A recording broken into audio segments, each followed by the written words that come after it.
Good morning, Scott here, known as Cantaloupe to some online, and I'm bringing a subject to you that's interesting to me. It might be of interest to you or someone you know, and that is a recent discovery of mine into an opportunity in our legal system, in the U.S. justice system, and California law in particular. Kind of an idea that I think the vast majority of people are overlooking, but is a solution to a problem, a big problem. So hear me out. I'm going to jump right in. I have had a lot of reason to analyze these opportunities, especially in our legal justice system here, because I have been the victim of false prosecution, false arrest, false detainment, all that. And so I've had many reasons to think about it and time, unfortunately. That is somewhat a digression, but to explain a little bit about my interest. The idea that something is illegal is largely false. You can have contraband, you can have prohibited items, but that a thing or behavior is just patently illegal is not true. It's not true. Now, here, it sounds strange, doesn't it? So, here's what happens, and this is the product of a lot of time spent thinking about this, so hopefully it's worth something. There is a problem or a tragedy, some damage to a person or their property, after which a court is used to decide what to do about it, right? To correct it or to prosecute someone. And if it's serious enough, the infrastructure makes a note about it. This note we call a law. The infrastructure being the legal justice system, lawmakers, if you will. They create what's called a precedent. And it is noted in the form that if this ever happens again, whatever tragedy or damage it was, if it ever happens again, we're ready for it. We're going to make it official. This is protected. This is the spirit of it. And this is actually a good thing. However, something gets lost right afterwards where people begin to think that everything that symbol, that description of what happened fits, is now completely banned. It's not. What is banned is protecting people who have done the exact same thing after there's been a problem substantiated. Now, this last part is vital. For there to have been a crime, there has to be a problem of some kind. Otherwise, you have what's called a victimless crime. And it's a contradiction of terms, if you think about it. There can't be a victimless crime. And there are arguments for and against this. It's a big subject. There are people who say that the law should be upheld unilaterally without respect for special cases, without consideration of circumstances. That is to say, if a symbol fits your behavior, we say you have committed a crime. There are people who say this, but it is not due process. That's not justice at all. That's the problem, because justice must, by definition, take into consideration special cases. It absolutely has to. This is the whole point of investigation. This is the whole point of being fair. If justice does not consider circumstances, it is no longer fair, and it is therefore something else. It is therefore something meant to simply uphold the establishment, to scare people into thinking harder, and that's something different. That's not justice. So if we're talking about scare tactics, that's a different subject. And absolutely, you're right. Pointing a gun at people and writing down a rule book can be very scary, especially when that rule book includes descriptions that fit a lot of good behaviors, because suddenly everything you do is a crime. Suddenly every day you're committing some kind of crime, and you're expected to be grateful for not being prosecuted. You're expected to bow to the authority who is mercifully overlooking your sins, so to speak. You see how that works? Anyway, back to the subject. The subject is, without a problem, there's no crime. This is a fact. There has to be damage of some kind. It has to be non-consensual, furthermore. There can be damage. if it's within a contract, if it's within a legitimate, real contract that was signed between people capable of consenting, the damage might be in the way of some job getting done. That's how it goes. This is called risk, and it's pretty well understood in some circles. Not all damage is criminal, but as soon as it is non-consensual, it absolutely becomes criminal. After which we look in the book, and this is what we're supposed to be doing. We look in the book, okay, there was non-consensual damage. What rule do we have about this, if any? This is how it's supposed to work. So it actually does work this way. We just don't want to admit it. Many of us are actively being told to not think about it.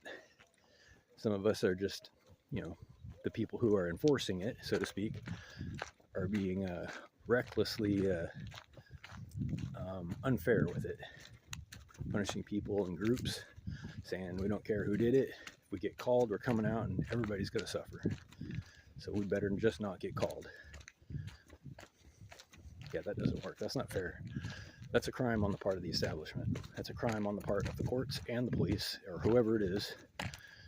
And that's why people get angry, because you cannot punish good behavior and be an authority.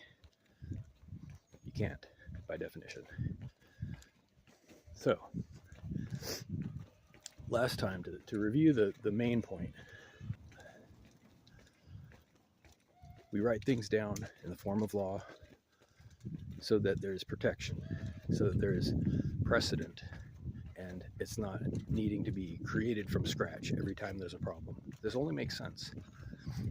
But the problem ends up being that description, that paragraph, everything it fits is considered banned when it shouldn't be. And this is what you're not hearing. You're allowed to be on someone's private property if you have an invitation by the owner. It's not trespassing if you're allowed there. It's consensual is the word. It's by agreement. Calls into question, what is consent, right? It's a 5-part device. I don't want to drone on and on, but I've said this in other videos. It's a 5-part device. Proper consent requires wherewithal. It's the first part. It is you have to have an understanding of the central proposal and its effects.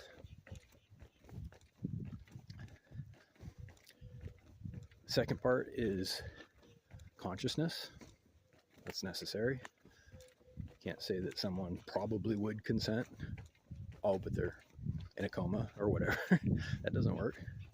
They have to actually be awake. And for written agreements, for written consent, contracts, they have to be digestible. That is, short enough to understand, short enough for common people without legal degrees, without fluency in legalese, to be able to read and understand easily. They can't be abused by being many thousands of pages long, like happens a lot. Fourth part is probably the most important, and it's also the least understood: the consent itself. Okay, so it's not enough to just say that they could. Like I said, they have to actually consent. However, it can be implied. That's valid. It can be expressed. That is, written or verbal. Oral consent is valid. It can even be retroactive and be valid. That is to say, after the fact, if a person is not influenced or coerced, if they think about it and say, well, yeah, no, that's fine, I'm fine with it, there was no problem, and it's an honest answer without influence, that's valid. So it can be expressed, it can be implied, and it can even be retroactive. But it has to exist. It has to be ascertainable. And the last part is a qualifier that protects the person agreeing, and that is there can be no group consent. That is, you can't say because you joined this group you consent therefore to the terms like everybody else in the group has to. No. It's between individuals only, and it's on one subject.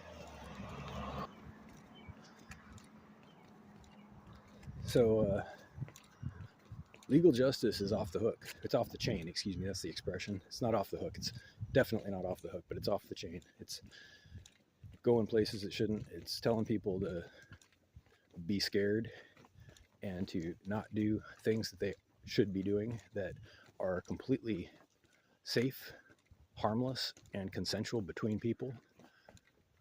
And it's abusing this confusion to manipulate people. That's not paranoia. This is happening. I've seen it. There's plenty of evidence. If you don't believe me, head on down to the county jail or the prisons. Every one of those people, for whatever their crimes, they're being accused of a lot more than they actually did. In their lifetime, they are. And I'm talking about a solution to this. And it starts with understanding.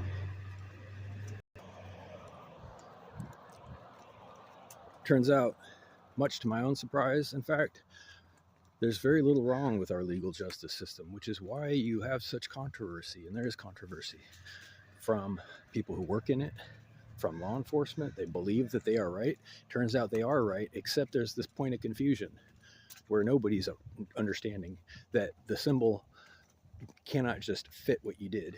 There has to actually be damage. This is the part that's missing.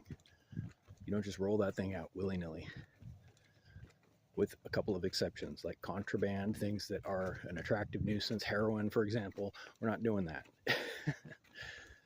So you can ban substances if it is decided by the community that they are too dangerous to support. But that's a little bit different than just outright banning everything, every possible behavior that could happen to fit a description.